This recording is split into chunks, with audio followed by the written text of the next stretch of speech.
আসসালামু আলাইকুম ওয়া রাহমাতুল্লাহ। আজ ২১ নভেম্বর ২০২৪।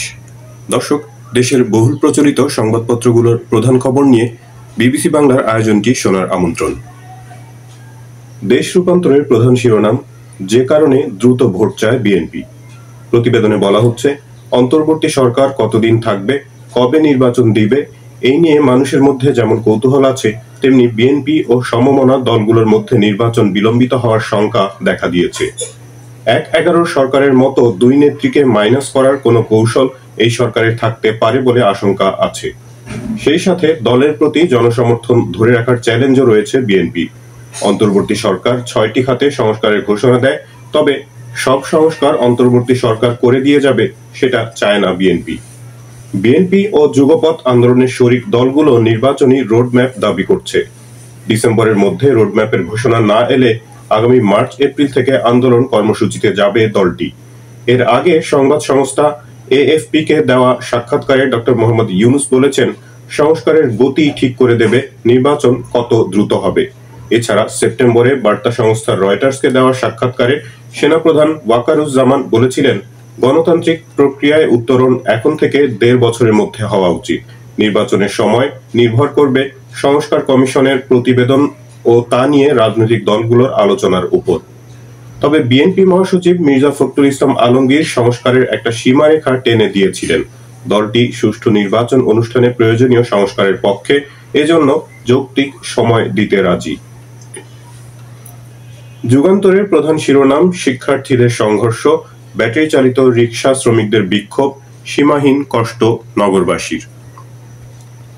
প্রতিবেদনে বলা হচ্ছে, ঢাকার সায়েন্স ল্যাব এলাকায় ঢাকা কলেজ ও সিটি কলেজের শিক্ষার্থীদের মধ্যে সংঘাত সংঘর্ষ, সেই সাথে হাইকোর্টের নিষেধাজ্ঞার প্রতিবাদে বিভিন্ন এলাকায় ব্যাটারি চালিত রিকশা শ্রমিকদের বিক্ষোভের জেরে শহর কার্যত অচল হয়ে পড়ে।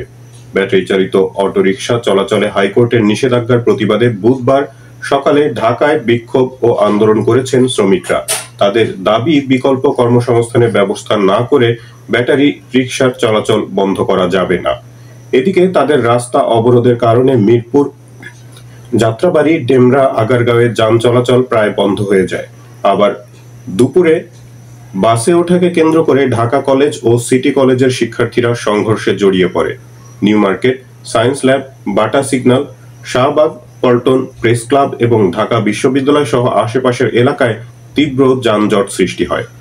দুই ঘটনার কোথাও কোথাও যান চলাচল কিছু সময়ের জন্য একেবারেই বন্ধ হয়ে যায়। এতে রোগী, অ্যাম্বুলেন্স, স্কুল শিক্ষার্থী, ব্যবসায়ী, শিশু, বৃদ্ধ এবং কর্মজীবী নারীরা আটকে পড়েন। সব মিলিয়ে দিনভর সীমাহীন কষ্ট পেতে হয় নগরবাসীকে। সায়েন্স ল্যাব এলাকায় ঢাকা কলেজ ও সিটি কলেজের শিক্ষার্থীদের মধ্যে সংঘর্ষ থামাতে পুলিশের পাশাপাশি সেনা সদস্যরাও যোগ দেন।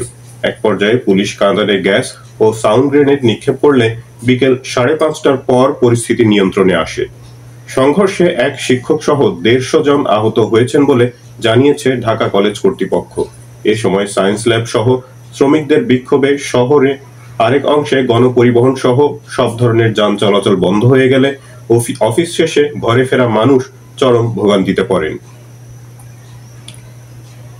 প্রথম আলোর প্রধান শিরোনাম, রাজনৈতিক দলের বিরুদ্ধে শাস্তির বিধান রাখেনি সরকার।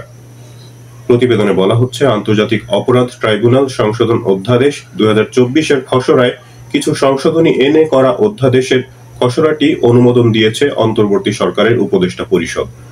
খসড়ায় সংগঠন বা রাজনৈতিক দলের বিরুদ্ধে শাস্তিমূলক ব্যবস্থা নেওয়ার সুপারিশের যে বিধান প্রস্তাব করা হয়েছিল তা বাদ দিয়েছে উপদেষ্টা পরিষদ। এর আগে উপদেষ্টা আসিফ নজরুল আন্তর্জাতিক অপরাধ ট্রাইব্যুনাল সংশোধন অধ্যাদেশের খসড়ার বিষয়ে বলেছিলেন, কোন রাজনৈতিক দলের বিরুদ্ধে মানবতা বিরোধী অপরাধের অভিযোগ প্রমাণিত হলে আদালত চাইলে প্রয়োজনীয় শাস্তিমূলক ব্যবস্থা নেওয়ার সুপারিশ করতে পারবেন। খসড়ায় আদালতকে সেভাবে সরাসরি ক্ষমতা দেওয়া হয়নি। প্রস্তাবিত সংশোধনীতে বলা হয়েছিল, কোন সংগঠনকে শাস্তি দেওয়ার যদি মনে করে শাস্তি দেওয়া দরকার, তাহলে ট্রাইব্যুনাল শাস্তি দেওয়ার সুপারিশ করতে পারবে উপযুক্ত কর্তৃপক্ষের কাছে। আইন উপদেষ্টা আসিফ নজরুল বলেন, রাজনৈতিক দল বা কোনো সংগঠনকে নিষিদ্ধ করার প্রশ্ন এলে এই আইনকে অযথা প্রশ্নবিদ্ধ করার সুযোগ সৃষ্টি হবে। আমরা সেই সুযোগ দিতে চাই না। আমরা একদম স্বচ্ছতার সঙ্গে বিচারটি করতে চাই, সেজন্য এই বিধান বাতিল করা হয়েছে। কোনো রাজনৈতিক দল বা সংগঠনের অপরাধমূলক কার্যক্রমের জন্য যদি নিষিদ্ধ করার প্রয়োজন হয় বা দাবি ওঠে, তাহলে অন্যান্য আইনে নিষিদ্ধ করার বিধান আছে। নয়া দিগন্তের প্রধান শিরোনাম, আর্থিক গোয়েন্দা জালে ৩৪৩ প্রভাবশালী। প্রতিবেদনে বলা হচ্ছে, সরকার পতনের পর থেকেই ব্যাংক খাতে বড় বড় দুর্নীতির চিত্র বের হয়ে আসছে। বিশেষ করে শেখ হাসিনার অর্থের প্রধান যোগানদাতারা দেশের ব্যাংকিং খাত থেকে হাজার হাজার কোটি টাকা ঋণের নামে বের করে বিদেশে পাচার করেছে বলে সুনির্দিষ্ট অভিযোগ পাওয়া গিয়েছে। এভাবে বাংলাদেশ ব্যাংকের আর্থিক গোয়েন্দা ইউনিট, বাংলাদেশ ফাইন্যান্সিয়াল ইন্টেলিজেন্স ইউনিটের জালে আটকা পড়েছে দেশের আর্থিক খাতের ৩৪৩ প্রভাবশালী। এর মধ্যে রয়েছেন সাইফুল আলম মাসুদ ওরফে এস আলম, বেক্সিমকো গ্রুপ, নজরুল ইসলাম মজুমদারের নাসা গ্রুপ, সামিট গ্রুপ সহ প্রভাবশালী সাবেক মন্ত্রী, এমপি, আমলা ও ব্যবসায়ী। এর মধ্যে শুধু এস আলম ৪ ব্যাংক থেকে ঋণের নামে বের করে নিয়েছে ১.৫ লাখ কোটি টাকা। এস আলমের চূড়ান্ত হিসাব এখনো সম্পন্ন হয়নি। বেক্সিমকো গ্রুপ দেশের ব্যাংকিং খাত থেকে নামে বেনামে বের করেছে প্রায় ৬০,০০০ কোটি টাকা। অধিকতর তদন্ত করে পাচারকৃত অর্থ ফেরত আনার জন্য এই সময়ে আর্থিক গোয়েন্দা ইউনিট থেকে ২২৫টি তদন্ত প্রতিবেদন দুদক ও সিআইডিতে পাঠানো হয়েছে। সংস্থাটি ২০টি বড় গ্রুপের বিদেশ তদন্ত প্রতিবেদন তৈরি করেছে। চূড়ান্তভাবে এস আলম ও সাবেক ভূমিমন্ত্রী সাইফুজ্জামান জাভেদের দেশে বিদেশে থাকা সম্পদ জব্দ করে ব্যাংকের অর্থ সমন্বয়ের জন্য বলা হয়েছে। বাকিদের বিষয়েও কাজ চলছে। বাংলাদেশ প্রতিদিনের প্রধান শিরোনাম, মাঠে ছুটছেন নেতারা।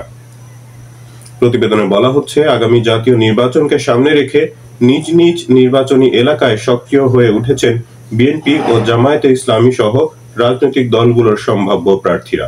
নিচ্ছেন নির্বাচনী প্রস্তুতি। ২০১৪ সালের নির্বাচনের পর থেকে বিএনপি নেতারা মামলা, হামলা সহ নানা কারণে এলাকায় অনিয়মিত ছিলেন। এখন দেশ জুড়ে কমিটি পুনর্গঠনের কাজ শুরু করেছে দলটির হাইকমান্ড। যৌক্তিক সময়ে নির্বাচনের জন্য অন্তর্বর্তী সরকারকে তাগিদ দিলেও বিএনপির প্রধান টার্গেট আগামীতে একটি অর্থবহ জাতীয় সংসদ নির্বাচন। এজন্য প্রায় প্রতিটি এলাকায় প্রত্যেক দলের একাধিক মনোনয়ন প্রত্যাশী দলীয় কর্মসূচি, গণসংযোগ, নানান আচার অনুষ্ঠান কিংবা জনকল্যাণের নামে চষে বেড়াচ্ছেন নিজ এলাকা। ধর্মীয় ও সামাজিক আচার অনুষ্ঠানে অংশ নিচ্ছেন, উঠান বৈঠক করছেন, দলীয় নেতাকর্মী সহ এলাকার গণ্যমান্য ব্যক্তিদের সঙ্গেও যোগাযোগ করছেন। এমনকি গত ১৫ বছর যারা মাঠে ছিলেন না, তারাও এখন ঘন ঘন এলাকায় গিয়ে গণসংযোগ করছেন। এরই মধ্যে আগামী ডিসেম্বরের মধ্যেই দল গোছাতে চায় বিএনপি। দ্য ডেইলি স্টারের প্রধান শিরোনাম, hunt for OMS food grows desperate, অর্থাৎ ওএমএস খাবারের সন্ধান মরিয়া হয়ে উঠছে মানুষ। প্রতিবেদনে বলা হচ্ছে, টানা ২০ মাস ধরে মুদ্রাস্ফীতি ৯% উপরে থাকার কারণে trading corporation of Bangladesh TCB নিম্ন আয়ের অল্প দামে খাবার কেনার সুযোগ করে দিয়েছে। কিন্তু ভর্তুকিযুক্ত এই পণ্যগুলো কিনতে সীমাহীন দুর্ভোগ পোহানোর চিত্র উঠে এসেছে এই প্রতিবেদনে। যেমন যে সময় ট্রাক আসার কথা তার চেয়ে কয়েক ঘন্টা দেরিতে আসে, যেখানে ট্রাক থামার কথা সেখানে না থেমে সামনে এগিয়ে যায়। অপেক্ষমান মানুষদের ট্রাকের পেছনে দৌড়াতে হয়, রোদের মধ্যে দীর্ঘক্ষণ লাইনে দাঁড়িয়ে থাকতে হয়। অনেকে আবার লাইনের নিয়ম মানেন না, লাইন নিয়ে প্রায়শই বাক বিতণ্ডা বাধে। এমন পরিস্থিতিতে সবচেয়ে দুর্ভোগে পড়েন বয়স্ক ও গর্ভবতীরা। প্রায়শই ঘাটতি বা দেরিতে পৌঁছানোর কারণে খালি হাতে বাড়ি ফিরে যেতে হয় অনেককেই। শহরের হাজার হাজার নিম্ন আয়ের মানুষ খাদ্য মন্ত্রণালয়ের অধীনে পরিচালিত টিসিবি ট্রাক সেলস পয়েন্ট এবং ওপেন মার্কেট সেল ওএমএস দোকানে প্রয়োজনীয় জিনিসপত্রের জন্য ঝাঁপিয়ে পড়ে। টিসিবি পণ্য বিক্রেতারা বলেন, একদিনে প্রায় ৩৫০ জনের কাছে বিক্রি করা যায়, তবে প্রতিদিন প্রায় ৭০০ লোক এই স্পটে জড়ো হয়।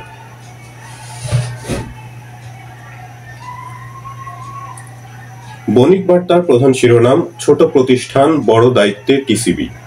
প্রতিবেদনে বলা হচ্ছে, টিসিবি এখনো বৃহৎ আয়তনে পণ্যের ভর্তুকি ভোক্তামূল্যে প্রভাব ফেলার মতো প্রাতিষ্ঠানিক সক্ষমতা গড়ে তুলতে পারেনি। ১ কোটি নিয়মিত গ্রাহকের বাইরে নতুন প্রেক্ষাপটে কার্ড ছাড়াও সেবা দিতে হচ্ছে সংস্থাটিকে। কিন্তু এত বড় কর্মযজ্ঞ পরিচালনায় টিসিবির বাজেটও অপ্রতুল। আবার গুদামজাতের সক্ষমতাও নেই বললেই চলে। যেভাবে গ্রাহক সংখ্যা বাড়ছে, তাতে করে এই প্রতিষ্ঠানের পক্ষে এত বড় কার্যক্রম পরিচালনা প্রায় অসম্ভব। সাধারণ মানুষের মৌলিক চাহিদা পূরণে আর কোনো প্রতিষ্ঠানও নেই, অথচ বিদ্যমান মূল্যস্ফীতি নিয়ন্ত্রণ এবং বাজারে হস্তক্ষেপের মাধ্যমে স্বল্প আয়ের মানুষকে সুরক্ষা দেওয়ার ক্ষেত্রে সরকারের বড় হাতিয়ার হয়ে ওঠার সুযোগ ছিল টিসিবি। ভোক্তা ও বিশেষজ্ঞরা বলছেন, পর্যাপ্ত সক্ষমতার অভাব ও কাঠামোগত দুর্বলতার কারণে প্রয়োজনীয় প্রাতিষ্ঠানিক সক্ষমতা তৈরি হয়নি সংস্থাটি। বর্তমানে দেশের সার্বিক ও খাদ্য মূল্যস্ফীতি লাগামহীন হয়ে উঠলেও স্বল্প মূল্যে বিপণন কার্যক্রম পরিচালনার মাধ্যমে বাজারে শৃঙ্খলা ফেরানোয় কাঙ্ক্ষিত ভূমিকা রাখতে পারেনি টিসিবি। উল্টো লোকবল ও গুদাম সংকটের কারণে বিপণন পণ্যের বৈচিত্র্য বাড়াতে পারছে না সংস্থাটি। বর্তমানে টিসিবি 4টি পণ্য স্বল্প মূল্যে বিক্রি করছে। এগুলো হলো ভোজ্য তেল, মসুর ডাল, চাল ও আলু। দেশে খাদ্য মূল্যস্ফীতি এখন 12.66%। টিসিবির পণ্যের ধরন, পরিমাণ ও বিপণনের আওতা বাড়ানো গেলে তা বিদ্যমান মূল্যস্ফীতি পরিস্থিতি নিয়ন্ত্রণে বড় ধরনের ভূমিকা রাখতে পারত বলে মনে করছেন বিশেষজ্ঞরা। তাদের ভাষ্যমতে, দ্রব্যমূল্যের দাম বাড়তে থাকায় এই মুহূর্তে টিসিবির সক্ষমতা ও কার্যক্রম বাড়ানো জরুরি হয়ে পড়েছে। নিউ এজের প্রধান শিরোনাম, ট্রান্সমিশন লস কিপস রাইজিং, অর্থাৎ ট্রান্সমিশন লস বাড়ছেই। প্রতিবেদনে বলা হচ্ছে, বাংলাদেশে বিদ্যুৎ ও শিল্প খাতে অসামঞ্জস্যপূর্ণ সম্প্রসারণের কারণে গত অর্থ বছরে টানা দ্বিতীয় বছরে ট্রান্সমিশন লস বেড়েছে। পরবর্তী কয়েক বছরে এই ক্ষতির আশঙ্কা করা হচ্ছে। গত অর্থ বছরে ৩,২০০ কোটি টাকারও বেশি মূল্যের ট্রান্সমিশন লস বা বিদ্যুতের ক্ষতি হয়েছে। গত 14 বছরে বড় বিদ্যুৎ কেন্দ্রগুলো ঢাকা থেকে অনেক দূরে নির্মাণ করা হয়েছে, অথচ শিল্প কার্যক্রম মূলত ঢাকার চারপাশে হয়ে থাকে। এই দূরত্বের কারণে 500 কিলোমিটার পর্যন্ত দীর্ঘ দূরত্বে বিদ্যুতের সঞ্চালনের প্রয়োজন হয়। বিদ্যুৎ তারের মধ্য দিয়ে প্রবাহিত হয়, যা কারেন্ট প্রতিরোধ করে। সঞ্চালন লাইনের দৈর্ঘ্য যত বেশি হবে, ক্ষতি তত বেশি হবে। এমন অবস্থায় ট্রান্সমিশন লস কম হওয়ার সম্ভাবনা নেই, বরং ভবিষ্যতে আরও বাড়তে পারে বলে আশঙ্কা রয়েছে। বিগত বছরে পিজিসিবি জেনারেশন পয়েন্ট থেকে 92,900 মিলিয়ন ইউনিট বিদ্যুৎ পেয়েছে এবং 89,996 মিলিয়ন ইউনিট বিক্রি করেছে। আজকের পত্রিকার প্রধান শিরোনাম, বাজার ছেড়েছে 1 লাখ বিদেশি বিনিয়োগ। প্রতিবেদনে বলা হচ্ছে, দেশের পুঁজি বাজারে গত 5 বছরে বিদেশি বিনিয়োগকারীরা শেয়ার কেনার চেয়ে বিক্রি করেছেন বেশি। এ সময় তারা পুঁজিবাজার থেকে 7,500 কোটি টাকা মুনাফা তুলে নিয়েছেন। পাশাপাশি আস্থার সংকটে শেয়ার বাজার ছেড়েছেন 1,01,000 বিদেশি বিনিয়োগ, অর্থাৎ বেনিফিশিয়ারি ওনার্স হিসাবধারী। এদিকে বিদেশি বিনিয়োগকারীদের শেয়ার বিক্রির চাপে আতঙ্কিত হয়ে দেশি বিনিয়োগকারীদের একাংশ শেয়ার বিক্রি করে দিয়েছেন। এতে 2023-24 সালের বেশিরভাগ সময় পুঁজিবাজারে দরপতন ঘটেছে। ফলে পুঁজিবাজারে বিনিয়োগকারীদের বাজার মূলধন কমেছে 1 লাখ কোটি টাকার বেশি। বিশ্লেষকদের মতে, বৈশ্বিক অর্থনৈতিক মন্দা, মুদ্রা বিনিময় হারে অস্থিতিশীলতা, রাতারাতি নীতি পরিবর্তন এবং স্বচ্ছতা ও জবাবদিহিতার অভাব বিদেশি বিনিয়োগকারীদের আস্থা কমিয়ে দিয়েছে। ফলে তারা শেয়ার বিক্রির দিকে ঝুঁকেছেন। নীতিগত স্থিতিশীলতা ও আস্থা পুনরুদ্ধার না হলে বাজারের এই সংকট আরও দীর্ঘস্থায়ী হতে পারে। অথচ পার্শ্ববর্তী শ্রীলঙ্কার পুঁজিবাজারে বিদেশিদের অংশগ্রহণ 7%, পাকিস্তানের বাজারে 3.7% এবং ভিয়েতনামের পুঁজিবাজারে বিদেশিদের বিনিয়োগ 8.6%। দর্শক, আয়োজনটি আজ এ পর্যন্তই। আপনারা ভালো থাকবেন। প্রার্থনা সবার জন্য। আল্লাহ হাফেজ।